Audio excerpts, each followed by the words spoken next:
ভয়ভীতিকে উপেক্ষা করে নির্ভীক এবং নিরলসভাবে কাজ করতে হয় একজন সাংবাদিককে। তাই সাংবাদিকদেরকে হতে হয় সবসময় সাহসী। সত্যের তরে দৈত্যের সাথে লড়াই করে হলো সাংবাদিকের কাজ। অপশক্তির বিরুদ্ধে, গডফাদারদের বিরুদ্ধে, ইভেন প্রশাসনিক কর্মকর্তারা যদি দুর্নীতিবাজ তাদের বিরুদ্ধে সাহস করে লিখে যাওয়াই হচ্ছে সাংবাদিকদের কাজ। সত্য বলা বা সত্য লেখার সাহসিকতা হচ্ছে সাংবাদিকতার মূল মন্ত্র। অর্থাৎ কি আপনাকে প্রথমে সত্যটা লিখতে হবে, সত্যটা বলতে হবে, কোনো পরমনে করে মিথ্যাচার করা যাবে না, সত্যকে গোপন রাখা যাবে না, তাহলে আপনি আর সাংবাদিক হবেন না। এই জন্য আমাদের গণমাধ্যমের জন্য সবার আগে দরকার কি? সৎ, সত্যনিষ্ঠ এবং পক্ষপাতমুক্ত সাংবাদিকতা। আমাদের মনে রাখতে হবে সাংবাদিক কোনো দলের নাম, সাংবাদিক কোনো গোষ্ঠীর নাম। সাংবাদিকতা করতে হবে সকল স্বার্থের ঊর্ধ্বে উঠে সঠিক ও নিরপেক্ষভাবে সংবাদ পরিবেশন করাই হচ্ছে প্রকৃত সাংবাদিকের কাজ। পদ্মা সেতু, মেট্রো রেল এবং এলিভেটেড এক্সপ্রেসওয়ে নির্মাণের গর্বিত অংশীদার বসুন্ধরা সিমেন্ট। সাংবাদিকের কাজ হচ্ছে সাদাকে সাদা বলা, কালোকে কালো বলা। আর এটা থেকে যদি আপনি বিচ্যুত হন, নিজেকে সাংবাদিক হিসেবে পরিচয় দেওয়ার অধিকার আপনার থাকবে না। আমাদের মনে রাখতে হবে সাংবাদিকতার চ্যালেঞ্জ অনেক বড়। একটু আগে আমার আগে যে বক্তব্য রেখেছেন তিনি সেই কথাটি বলেছেন। সবচেয়ে বড় চ্যালেঞ্জ হচ্ছে কোনটি? সত্যকে ধারণ করে মিথ্যার সঙ্গে লড়াই করা। আবারও বলছি, ভয়কে জয় করাই হচ্ছে সাংবাদিকদের কাজ। সজাগ এবং সচেতন থেকে যদি বিবেককে জাগ্রত রেখে সৎ ও নিষ্ঠাবান সাংবাদিকেরা কাজ করেন, তাহলে আপনারা হারিয়ে যাবেন না। জনগণেই আপনাদেরকে পাশে এসে দাঁড়াবে, বিপদে আপনাদের পাশে এসে দাঁড়াবে, তারাই সহযোগিতা করবে। সাংবাদিকতার ডিকশনারি থেকে কোনো অবস্থাতে যেন সততা এবং পেশাদারিতে এই দুটি শব্দ যেন বিলীন হয়ে না যায়, এদিকে খেয়াল রাখতে হবে। এটা আজকে নির্দ্বিধায় আমি বলতে পারি, হলুদ সাংবাদিকতা, অপসাংবাদিকতা, অসৎ সাংবাদিকতা, তথ্য সন্ত্রাস, সূর্যমুখী সাংবাদিকতা, ক্ষমতাবাজার সাংবাদিকতা, ক্ষমতাধরদের চামচামি করার সাংবাদিকতা, এটি সাংবাদিকতার মর্যাদাকে ম্লান করে দিচ্ছে।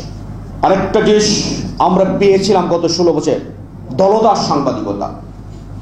আমাদের সাংবাদিকরা আগে কিছু কিছু হয়তো কিছুটা কোনো দলের সাথে সংশ্লিষ্ট থাকতো বা দলের সাথে ছিলেন, কিন্তু লেখার টেবিলে তারা থাকতেন নিরপেক্ষ। কিন্তু গত 16 বছরে বাংলাদেশে বিশাল একটি দল সাংবাদিকদের মধ্যে তৈরি হয়েছে, দলদাস সাংবাদিক যারা।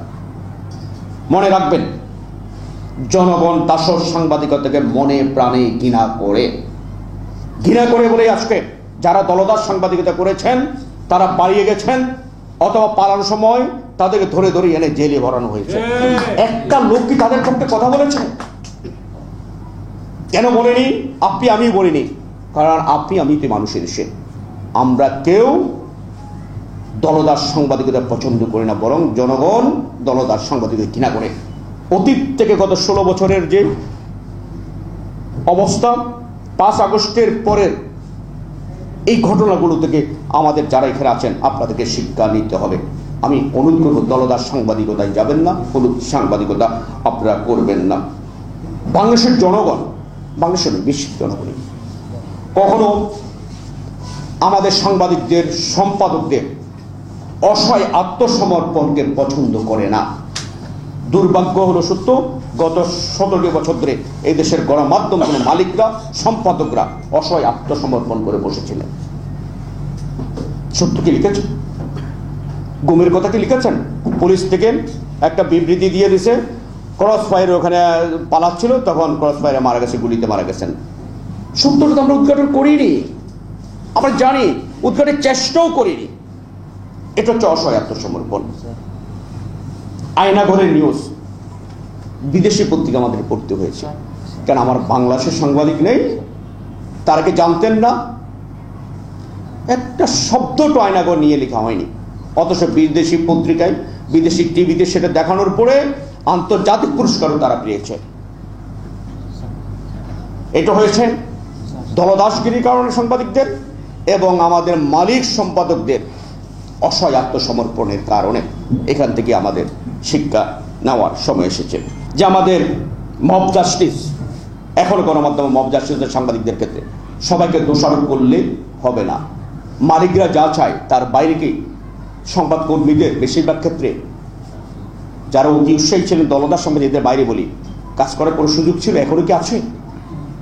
আমাদেরকে বিবেচনা করতে হবে প্রকৃত দলদাস কারা ছিল, প্রকৃত ফেসিবাদের দালাল কারা ছিল, তাদেরকে সবাইকে গণহারে যেন আমরা দোষী না করি। মব জাস্টিস বন্ধ করতে হবে। কোথাও কোথাও এখনো মব জাস্টিস হচ্ছে, সে মব জাস্টিস সাংবাদিকের ক্ষেত্রে হোক অন্য অন্য ক্ষেত্রে মব জাস্টিস বন্ধ করতে এর সাথে কোনো আপোষ করার কোনো সুযোগ নেই। ঐক্যের কথা বলেছেন, আমি বলি ঐক্য হচ্ছে শক্তি। আমরা যদি ঐক্যবদ্ধ থাকি, আমাদের বিবেককে যদি জাগ্রত রাখতে পারি, বাংলাদেশের গণমাধ্যম কোনোদিন পরাজিত হবে না। আমরা জাতিকে পথ বাতলে দিতে পারবো। আমাদেরকে কোনো অবস্থাতেই পরাজিত হওয়া যাবে না। মনে রাখবেন, গণমাধ্যমের পরাজয় মানে রাষ্ট্রের পরাজয়। তাই কোনো অবস্থাতেই গণমাধ্যমকে পরাজিত হতে দেওয়া যাবে না। সেই জন্য আমাদেরকে ওই যেটা বলেছিলাম, সত্যের দূতের সাথে লড়াই করতে হবে। আমাদেরকে সত্যের আরাধনা করতে হবে। আমাদেরকে সৎ নিষ্ঠাবান থাকতে হবে। এটা যদি পারি, বিজয় আমাদের আসবেই এবং বাংলাদেশও ভালো চলবে। আপনাদের সবাইকে অগণন ধন্যবাদ।